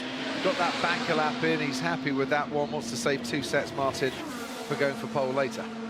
Absolutely.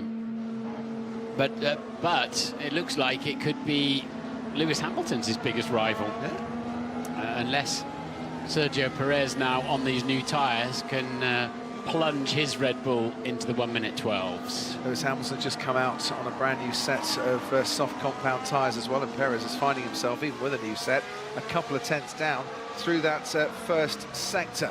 Everybody, oh dear, that's it for Sergio Perez on that lap as well, as he bounces over the gravel, as he managed to keep the car going. Adrian Newey and Christian Horner watching on from the Red Bull pit wall, but he has kept it going, he's not beached it. And that is the end, though, of his flying lap. And those tyres are covered in dirt and dust. They're going to give him no grip at all. He's back out onto the track, but ruined from the word go. We've got the fuel, we can go again. Yeah, so charge your battery, clean your tyres, calm down. He obviously braked in that little downhill zone we were talking about. He's got the fuel, he's got the time to make it round, but will there be much grip left in those tyres by the time he gets to the line? Will he scrub it all off? Yeah, you can clean the surface up. The gravel will be gone, it'll just be dust, but it does, you're going to have to push a little bit to get that out of the surface of the tyre. This man's pushing a little bit, half a second down, but Nico Hülkenberg goes 4th fastest. So Zhou Guanyu, first time he's reached Q2 this year when Bottas hasn't. His teammate is now down in the elimination zone, down in 11th place. And one of 3 drivers yet to reach Q3 so far this season. Norris, Piastri, De Vries and Tsunoda also in that bottom 5. Sainz is right on the cusp and would like to be higher than 10th, so he goes 2nd fastest. And Perez now the driver at risk, so he's got to get a lap in. He's making his way around turn 13 as Pierre Gasly crosses the line under investigation by the stewards for a double offence, goes 5th as Lance Stroll now beats him and goes up into 4th place. So Sergio Perez gets to the line to start his final flying lap. He's there before the checkered flag. Behind him on the road is this man, Lando Norris. This has got to count for Norris. He's down in 12th at the moment, goes 2nd fastest. Fastest overall in the final sector. Brilliant lap from Lando Norris. That's put himself clear out of danger. It's put Fernando Alonso, Nico Hülkenberg and George Russell maybe in a bit of trouble. Oscar Piastri is down in the bottom 5, but if Lando Norris can do it, I'm sure Oscar Piastri can too. Here comes the McLaren down the straight, goes 6th fastest, puts George Russell now into the bottom 5 with his teammate Lewis Hamilton currently 4th fastest. Next across the line will be Nick De Vries. He stays in that bottom 5. Hülkenberg next across the line and now into the pits. So that's Hülkenberg done for this qualifying session. Tsunoda takes the flag. He's also out of qualifying, and Sergio Perez is doing a much better job second time around. George Russell, though, has had a fairly ordinary lap, the one that matters if he wants to get back into Q3. Tsunoda and Russell takes the checkered flag. He is out of qualifying. Only 11th fastest for George Russell. He's missed out on Q3. Sergio Perez crosses the line. He is also out of qualifying. We lost a Ferrari in Q1. Sergio Perez just made it out by a 10th of a second, but that's as far as he got. Q2 and 11th for Perez. Russell 12th. 2 more big names to fall. Well, do you know what? However good and however big their teams are, if you don't put it all together, you'll be out. Yeah, 11. Unbelievable. That mistake down at the hairpin at turn 5. How costly was that for Sergio Perez? Nowhere. Struggled all qualifying, really, didn't he, in many respects, but was that a tearful Sergio Perez on the radio, do you think? He needed some positives from this weekend. He hasn't got it. Oh dear, it's two Mercedes making contact. George Russell with his teammate, Lewis Hamilton. What was going on here? Hamilton's picking up the slipstream. Russell moves across. George just backs up. It's really dangerous. Might have some damage on the car. I don't think Russell knew he was there because Russell was moving left to go round the Ferrari. And is there damage? Yeah, front wing end fence Big gone. damage. End fence has gone, and part of the main plane has gone there as well, the upper plane of that front wing. That's Sergio Perez. Little wiggle from the back straight into the gravel. Yeah, just the back end, the rear axle locked, under braking. Oh, it was the final shift down as well. Pulled 3 downshifts. Probably had a bit too much rear bias on. So, let's see if he touches. He's quite a long way up on the curb. It's wet out there. Still a little bit damp. Yeah, that is what cost him. Was right rear tyre, and you get a vibration as well on that curb, and you could see a little puff of spray of water as well. So that's a pure driving error there, I'm afraid. the drama continues here at the Circuit de Catalunya. Sonoda out, De Vries out, Joe out, George Russell for the second time in 4 races out in Q2. Sergio Perez also out with him. Verstappen fastest from Norris.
Welcome back to Barcelona. The stewards already looking at Pierre Gasly for impeding, and now George Russell for this moment too, where his teammate Lewis Hamilton was picking up a lovely slipstream and now might have picked up some big damage to his front wing on his Mercedes.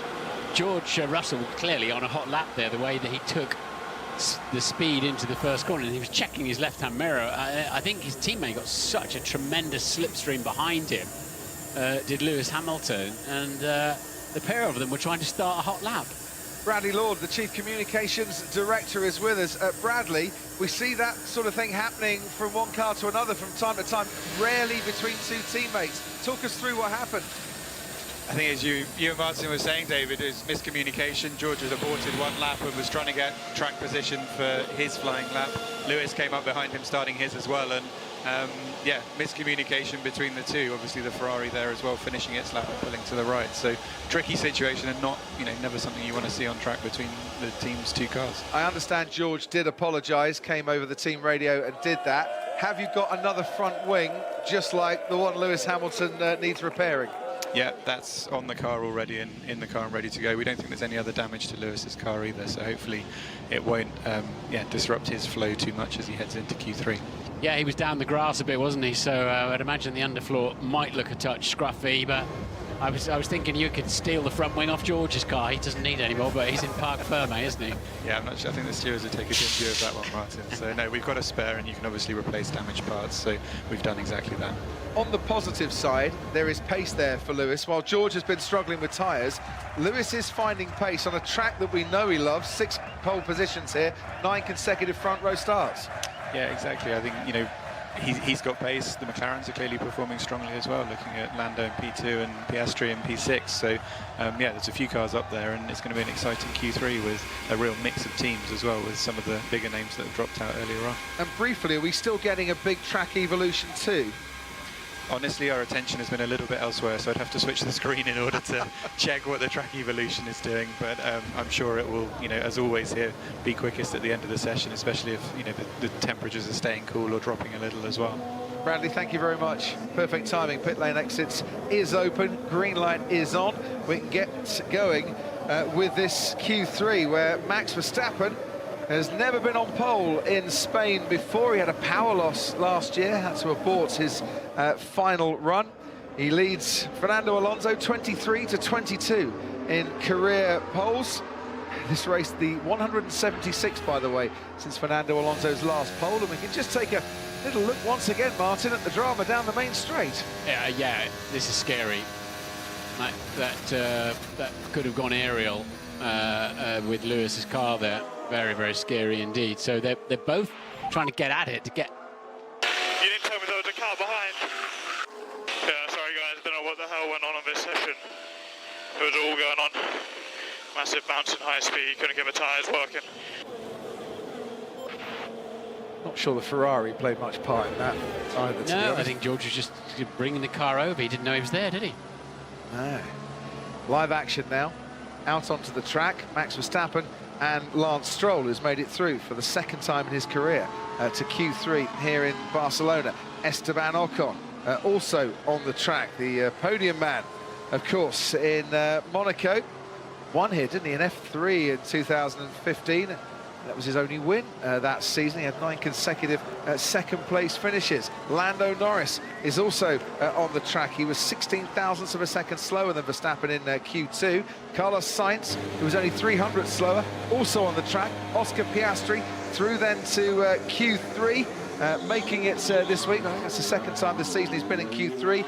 Pierre Gasly under investigation by the stewards. He's on the track. We wait to see Hamilton, Alonso and Hülkenberg, but you can choose who you want to ride with. If you want to go onto our onboard channel, we've got all the onboards and the team radio for this year. You need to download the Sky Sports app, log in with your Sky ID, and then head to the team radio and the onboard channel. Sky Q, Sky Glass, Sky Stream customers access all this via the remote control, as in that Aston Martin garage, they're still working on the underside of Fernando Alonso's car. Still trying to fettle that, aren't they? And that was last year. He's left now. Yes. So. Sorry, I couldn't resist. No, I saw it coming, to be honest. I was already ducking as I said it. Yeah. So a lot of work to do under that, it seems, and every time they get a chance, they're just tidying it up as much as they can. But how far can we get into the 1:12 now? We know Hamilton's on used tyres, for example, as several of them will be. Take us through this one then. Max Verstappen going for pole. I just find it incredible that this corner's, they just nonchalantly shift up a couple of times through there, don't they? Get the nose in, let it run high. It's a bit bumpy through there. Bring it to the right-hand side, brake, shift, down, down, down, pick up the throttle, bit of understeer, front sliding across the road there wasn't quite what he wanted. Let's see if it'll turn in better at higher speed into 7, 8, 9 at the top of the hill. And a little bit of movement from the back of the car, which Max seems to be happy with. He likes a car that's on the nose, and he'll tolerate, and very few drivers can do that, can tolerate a car that's sliding around at the back end at high speed. And now the long turn 12, he's edging the steering wheel in, a little switch of counter steer on the exit. So, and that was just a gentle lift off the throttle. This is an incredible lap. 1:12.2 for Max Verstappen. Watching the timing screens, Martin, he was putting so much distance between himself and others that have set lap times. You knew that it was going to be on pole long before the finish line. Carlos Sainz can only get third fastest. Lando Norris goes second fastest. He's the closest man to Verstappen at the moment. There's 1.3 seconds between them. And is new against old tyres out there, but that's a huge margin. Max Verstappen sitting very, very pretty as it stands here in Barcelona. What has Lewis Hamilton got, though? Round the final corner comes Lewis Hamilton and gets onto the provisional front row. Used tyres on that, so hence the gap. But that's another good lap from Lewis Hamilton, all things considered. But Verstappen just had a little confidence lift in the final corner, and then just to release the car a little bit, get it to turn, and then back down onto the power. Wonderful. Oh, Max Verstappen, what a lap that was. And for Lewis Hamilton, as I said, 9 consecutive front row starts here. That streak ended here last year. Well, he's back on provisional pole for the time being at the moment, alongside Max Verstappen. Charles Leclerc back in the garage. Plenty of work for Ferrari to do to find out just what was wrong with the rear of that car. It wasn't tyres, it was the upgrades, it was mechanical, suspension. That's going to be a long night ahead. But can that long night and all that work take place with Carlos Sainz putting his Ferrari a little higher up? He's currently only 5th fastest. It's 9/10 to Verstappen P1. He had a new soft air. Everyone else is on used tyre. So yeah, don't worry about it too much. 1:18.7 the pole time last year, so we're 6.5 seconds faster by removing that chicane. See why the drivers wanted it gone, Martin. Yeah, I think they're enjoying the 2 fast corners much more than the 3 slow ones that they've replaced. But with Perez out of the running and down there in 11th place and not qualifying for the final top 10 shootout, there's a front row grid slot for a non-Red Bull, of course, here now. And Norris fancies it, so does Hamilton. I'm sure Fernando Alonso does as well. Lando Norris qualified 8th here in the last couple of years.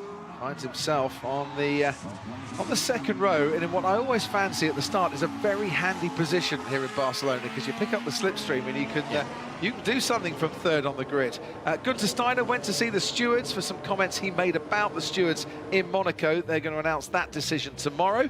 Meanwhile, with news for us right now, here's Ant.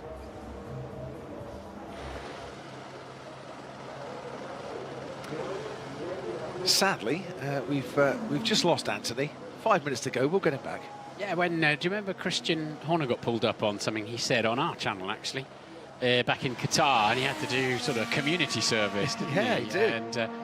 And Gunther's been extremely vociferous about the quality of the stewarding last weekend in Monaco. Yeah, you've got to respect the officials, whatever sports you play and take part in. Anthony, you're back with us. Hello, I can hear you now. I lost you for a minute there. Yeah, I just wanted to say, guys, that last time we saw new versus old tyres, it was around about a 6 to 7/10 advantage for the new tyre. So, you know, Verstappen holds on to that advantage at the moment, of course, that 0.9 of a difference between himself and Hamilton. But he's got that second set obviously coming in. For a driver, you always chip away and find another little bit of lap time, that second set of tyres that goes on. So unfortunately, he has got that advantage left over still from Q2, where he used the 1 set. Exactly what the rest of the field didn't want to hear, Ant. Sorry. I totally agree with you. 1:13.2. And a round of applause for Nico Hülkenberg. And that's a decent lap from a man back into to Q3 once again, and who started, the first 3 races of the season, Nico Hülkenberg, in 10th place. That might be good enough for a bit higher. Yeah, he's wringing the neck of that car. He's done a 13.4 in Q1, a 13.28 in Q2, and a 13.22 in Q that I don't think he's got much left. No. I think he's giving it everything there. And he's back ahead of his teammates, Kevin Magnussen, in qualifying again. That's 5-2, the qualifying stats at Haas. It's 5-2 Verstappen to Perez at the Red Bull garage. It's 4-3 for Hamilton, Russell and Hamilton in that order down at Mercedes. New set of soft tyres this time around for Lewis Hamilton, who's currently on the front row. The one driver we haven't seen a lap time from in this Q3 session is the one driver most of this crowd have been waiting for, and they give him a standing ovation as he heads down to turn 1 and emerges onto the track after yet more repairs in that Aston Martin garage. Yeah, shows where you got Fernando in that beautiful green Aston Martin. I think they'll struggle to beat this man this afternoon. But yeah, the second place is up for grabs, but you're right, often third place is better than a second place because you get a lovely slipstream and it's quite a wide track all the way down to turn 1. Maybe that wait, 3,969 days and counting since his last pole, will have to carry on. Fernando Alonso on pole here, of course, in 2006.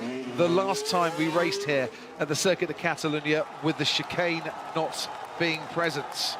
He knows what it's like to get pole and win around this track without the chicane, and he's getting an ovation wherever he goes on this, his outlap. Everyone out on the track, bar Nico Hülkenberg, who is done for qualifying, has sent him out to give him some clear space on the track. He's rewarded them with a time that's good enough for third fastest. And can Fernando Alonso rewards his faithful fans with a barnstorming performance at the end of this Q3 lap. He hasn't been on the front row here since 2012. That might be his target for today. Here he goes, Martin, take it away. Yeah, he was very steady on his outlap, actually. Built it up nicely, but he wasn't pushing until literally turning in to this long pit straight. Brakes so late. They were braking about 50 meters earlier on when we were on board with somebody. And this is the long turn 3 that, as you can see, is actually a 180-degree corner. And the cars just stick to that track through there. Turn 4 then, let it ride up nice and high. And this is where you have to be careful with your braking and your downshifting, staying away from the white line and the curb. Keeps it in play on track limits. And you kind of ignore that left-hand curve into the left-hander, the right switchback. T9, it's your final lap in qualifying. Pin it. And now diagonal and get the car straight before you hit the brakes. I mean, wow, just one nice sweep of the steering wheel. Back end of the car dancing, complaining. He's asking so much of it. The long turn 12. Now he's got 2 corners to go. How's it looking on the sector times? Not great, to be honest. He's getting the ovation. He's not actually getting the acceleration or the grip that he needs, is Fernando Alonso. As he crosses the line, goes 4th fastest. It's only good enough for the second row. And behind him, Carlos Sainz is improving and might go higher still. Goes onto the front row. Does Carlos Sainz, which will be his best ever qualifying here at a Spanish Grand Prix. Lance Stroll goes 3rd fastest. That is a much-needed morale boost for him in the Aston Martin, and Esteban Ocon goes onto the front row as Alonso is pushed down to 7th. Lando Norris into the top 3. Brilliant performance from Lando Norris. His teammate Oscar Piastri comes home to take 9th. But we've got Hamilton and we've got Verstappen still out on the track and still pushing on. Verstappen quickest overall in the middle sector. He's the man on provisional pole. Now Lewis Hamilton, before these final flying laps, was on the front row with him. Can Hamilton get back on the front row in Spain? No, he can't. Half a second down, 5th fastest for him. Pierre Gasly goes 4th fastest, but he's got to go and see the stewards. He's facing some penalties. They are already celebrating at Red Bull. Max Verstappen does not need to go any quicker because one by one they tried to get near him. One by one they failed, and this man on pole in Spain for the first time, Max Verstappen. Oh, I'd like to have seen what he could have done. Could he get into the 111s? But he doesn't need to tear up the tyres or use up his engine mileage. And, well, what an unusual grid. And that's pole position, mate. Yeah, not too bad. I mean, also that last lap was going to be very lovely. It was. And, well done, guys. Not worth taking the last sector in it. Well done, mate. We'll save the tyres. We might need them. We might struggle for pace tomorrow, he says, with tongue in firmly in cheek. So there's the local hero that the Spanish fans wanted on the front row, and it's Carlos Sainz for Ferrari. Charles Leclerc will start second last, unless he starts in the pit lane. His teammate starts second from the front. So, yeah, Norris has got that nice third position, but Gasly up there. It looked like Hamilton had a chance of a front row, but he's only fifth. Stroll out-qualifies Alonso. For the first time this season as well. Alonso with the damage to the car, but that's a real morale booster for Lance Stroll there. Pierre Gasly finishes fourth. Brilliant qualifying in terms of pace. I fear that he won't start fourth on that one. Yeah, I agree.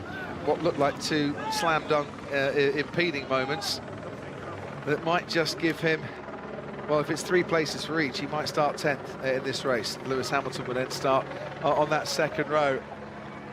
Congratulations to Lando Norris from Max Verstappen. If you're the championship leader, your teammate, who's 39 points behind you, starts 11th.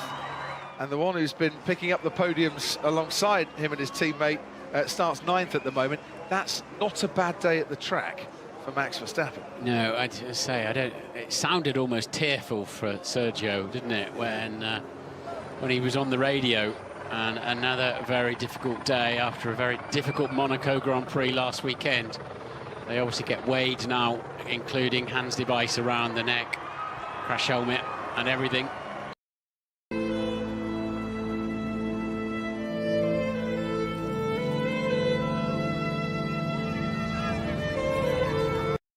That comes out later on this evening of what they've checked is incredible. Marc Genet has a microphone in his hand and Max Verstappen in front of him, so let's hear from the pole sitter for the Spanish Grand Prix. Verstappen, pole position for the first time in the Spanish Grand Prix. Well done. Tell me, how good was the lap? It looked easy. I'm sure it's not, but it looked easy. Yeah, the car was really good. I mean, of course, qualifying started off a bit tricky with the weather, but once it started to dry out, and now in Q3 as well, yeah, the car was on rails, and it was really enjoyable to drive today. You've won Spain, of course, last year, and the first win for you. How special was that win, and how special do you think it will be to win also here tomorrow? Yeah, I mean, I love coming to Barcelona in general. I love the track. I love the fans. They really love racing, and I had a lot of great memories here, and hopefully tomorrow we can add another one. Thank you very much, and well done, Max. Thanks.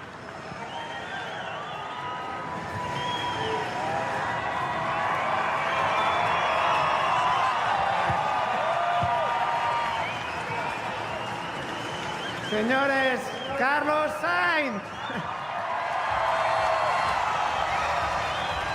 I don't know if you could hear them, but when the car went by, they were really pushing for you, ¿Cuándo has disfrutado con esta vuelta? How nice was it to get that front row, the best result for you this season? Yeah, and I needed it because it was super tight, very tricky conditions out there today, and even getting through Q1, Q2 without any issues, and putting a good lap only with one set in Q3 was probably one of the most tricky qualities I've had here in Barcelona in terms of conditions, but we did it. I think we are in the best possible position going into tomorrow, and now we can focus in trying to get that podium tomorrow. Max is a little bit ahead, but how good was your lap? Do you still had some time, or it was as good as it could be? I was very good today. I felt like I was driving very well. It's always 1/10 here, 1/10 there, but I was pushing everything. I didn't leave anything on the table today. I was pushing flat out. It was very tight, even with McLaren, with Alpine, with Mercedes, Aston. We were all in the same group basically this weekend. So I think P2 is as far as I could make it today, and that 12.7 a pretty good lap. Puedes estar muy contenta. La última pregunta en español. ¿Qué les dices a todos estos fans que te han venido a ver por todo el circuito para mañana? ¿Cuál es tu mensaje para ellos? Que gracias, que hoy se ha notado porque hoy era complicado. Ya habéis visto que las condiciones para todos eran realmente difíciles, y tener el apoyo de la afición seguro que ha ayudado en esa vuelta de Q3, Q1, Q2 y Q3, porque todas las sesiones han sido muy al límite, y ahora a intentar ir a por el podio mañana. Suerte.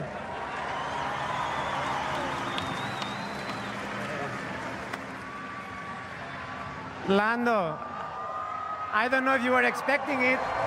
You've been very fast from the very beginning in qualifying, you know? How come you came into life like that? Oh, I have no idea. Yeah, I'm surprised to be here, but amazing job, P3, almost P2. But it's a home race for Carlos, so I thought I'd give him a couple tenths, you know. But yeah, very happy, P3. It was nice, the whole of qualifying, we were quite quick, so all good. You have a lot of fans as well for you. Two questions into one. First is, how much did you like the new section, the last corner? It looked super fast. And then, how difficult were conditions in Q1? Because we saw a lot of drivers making mistakes.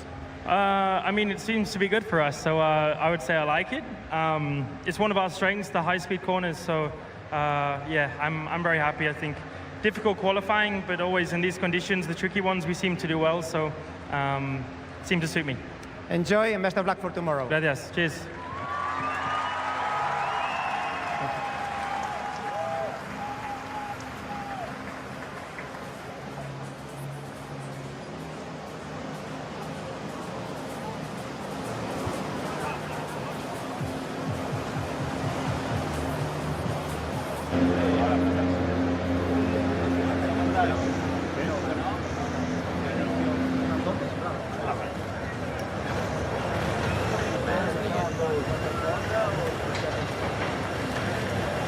Good luck, no?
Red flag, red flag. They need to get him out. He's going to back them.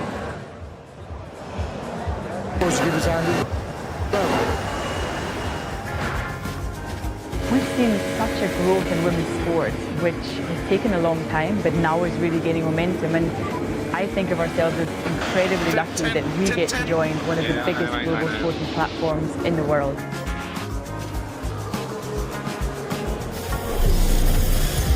So plenty to enjoy and plenty to reflect on. A dramatic qualifying session here. Join us after the break as we dissect and discuss the magic of Max and the drama of qualifying here in Spain.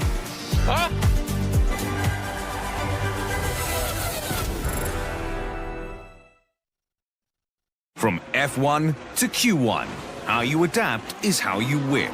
Formula One on Sky Sports, sponsored by Workday, a finance and HR system.